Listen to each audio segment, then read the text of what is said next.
Sometimes it's the hidden gems that catch the audience's eyes, getting successful without a famous cast or a high budget. And today, we're discussing dark horse K-dramas that basically came out of nowhere, were super cheap to produce, thought to be flops, and yet got overwhelmingly successful. Number 1. Extraordinary You. Take a look at the cast of Extraordinary You, and you'd notice that none of the main cast were big names at the time. The male lead, Ro-woon, had only played in some little-known web dramas, while the female lead, Hye-yoon, only recently got some fame from her role in Sky Castle. What's more, the drama is not exactly the most expensive to produce. Compared to other dramas about rich students, which are full of brand-name clothes, gorgeous settings, and overseas filming, Extraordinary You is much more humble. We can see that its settings were just limited to a school, one camping field, around 4 horses, a palace, and a plain old cinema. While the characters were not exactly dressed in clothes of the best quality, there are also little variations, with most characters just wearing the same outfit over and over and over again. It's obvious that Extraordinary You was not exactly the most well-funded. Meanwhile, all of its competitors, from When the Camellia Blooms, Tale of Noctu, My Country, to Vagabond, all have famous casts, high budgets, and super beautiful outfits and settings to match. Yet, Extraordinary You managed to shine in its own way. It didn't secure the Korean audience, but it sure managed to attract a large amount of international fans. It introduces a unique plot about comic book characters trying to break free and decide their own fates, all the while introducing good humor and brilliant acting. At the end of the year, the drama had even snagged MBC's Drama of the Year award, and its main cast had all become stars. Ro-woon, in particular, had grown to become one of the top idol actors in the field, while Lee Jae-wook, who played the second male lead, was nominated for Best New Actor at the prestigious Baeksang. Number 2. True Beauty. Alongside sharing the same director with Extraordinary You, it seems that True Beauty also shares the same fate. Since True Beauty is a wildly popular webtoon in Korea, everyone was expecting its drama adaptation to have a cast full of famous actors and actresses, and thus had expressed extreme disappointment when news of the cast was released. In particular, netizens believed that Cha Eun-woo, who played the male lead, was the only one cast correctly, and thus called actress Moon Ga-young a total mismatch for the female lead role. They said that she was too pretty, that the production team messed up by casting her, and that she should be out of the drama altogether. Even Hwang In-yeop, who played the second lead, suffered from the ire of angry fans, who believed that he stole the role from Kwon Hyun-bin, an idol/model that inspired the character Han So-jun. Worse, though, was that basically everyone expected the drama to fail.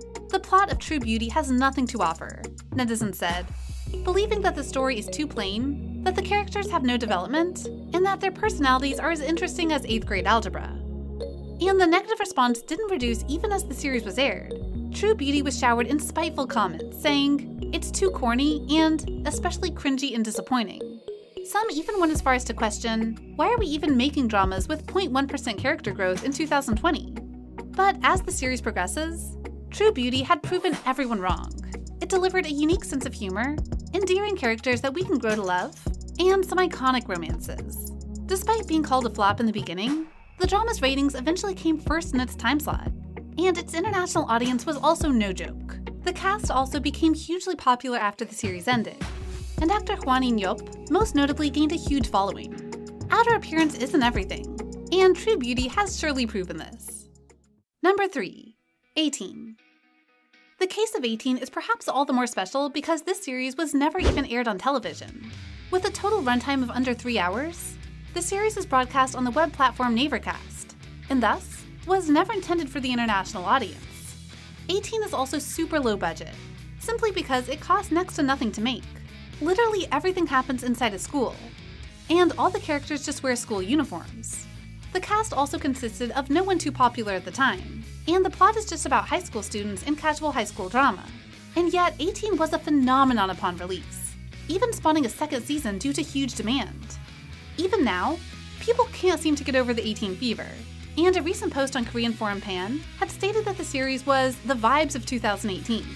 Everyone at school was talking about 18. Everyone was rushing to buy the lip gloss that the main character uses, everyone listens to 18 soundtracks, and the comments went on and on. In fact, an OST of 18, sung by K-pop group 17, had even topped the music charts in South Korea, while up against famous artists like Blackpink, Twice, and Red Velvet. What created such a huge charm, you may wonder? Well, why not find out for yourself? After all, it takes less than 3 hours to finish this entire famous series. Number 4. Sky Castle. You may wonder, what is the most successful drama of 2018 doing in this list? People actually thought that Sky Castle would be a total flop? Surprisingly, such was the truth. And if you look at the total budget of 2018 dramas, your jaw will be sure to drop. Because for a drama about the rich, Sky Castle only cost about 7 billion won to make. And that's lower than romance comedies like Clean with Passion for Now, My ID is Gang of Beauty, and Beauty Inside. Aired at 11 p.m. on Friday and Saturday, a time slot considered to be terrible for cable TV, Sky Castle was basically an experimental series, and thus was given limited funding. The drama stars a cast full of rookie and lesser-known actors, and so was never considered watchworthy, both by regular viewers and actor fans. But Sky Castle had managed the impossible. Its rating went from less than 2% in episode 1 to 23.7% in the final episode, making it the second most successful K-drama ever on a cable network.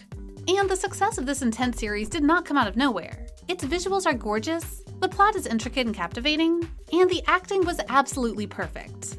Sky Castle can be considered a dark horse at the time, coming out of basically nowhere, expected to fail, and yet nailing all the year-end awards and boosting the careers of all its actors. A once-in-a-lifetime legend, it could be called.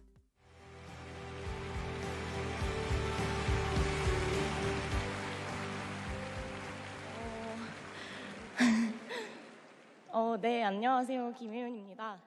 And last but not least, here is the final series in today's list. Number 5. Reply 1997. Reply 1997 is not only the first drama in the Reply trilogy, but it's also the first work of director Shin Won-ho, who also produced the legendary series Hospital Playlist and Prison Playbook. But little did people know, his works, or Reply 1997 in particular, was once thought to be a certain flop. In particular, the director himself shared that since he was a newbie director at the time, nobody trusted his first script. He struggled to get it aired, and no actors or actresses were willing to star in the series. Reply 1997 was never thought to be successful, so none of them were interested. I sent the script to one actor after another, but never got any responses, the director shared. The series' budget was also super limited, so giving large paychecks for famous actors is completely out of the question. But this challenge had eventually led the director to So In-guk and Aping's Eunji, both of whom were only casting for supporting roles at the time. And time has proven that the director was right in picking the two actors. Their rookie mindset had brought a gust of fresh air, and Reply 1997 was innocent, natural, and so relatable that its viewership ratings tripled as the series progressed. It might not be the most perfect series out there, but it's the imperfect charm of youth that keep our eyes glued to the screen. And that's our list. Were you surprised that these dramas were once thought to be flops? Do you know of any other dark horse K-dramas that got unexpectedly famous? Feel free to share with us in the comment section. And if you want more videos like this, like, share, and subscribe to bbalidrama. We'll come back soon. See ya!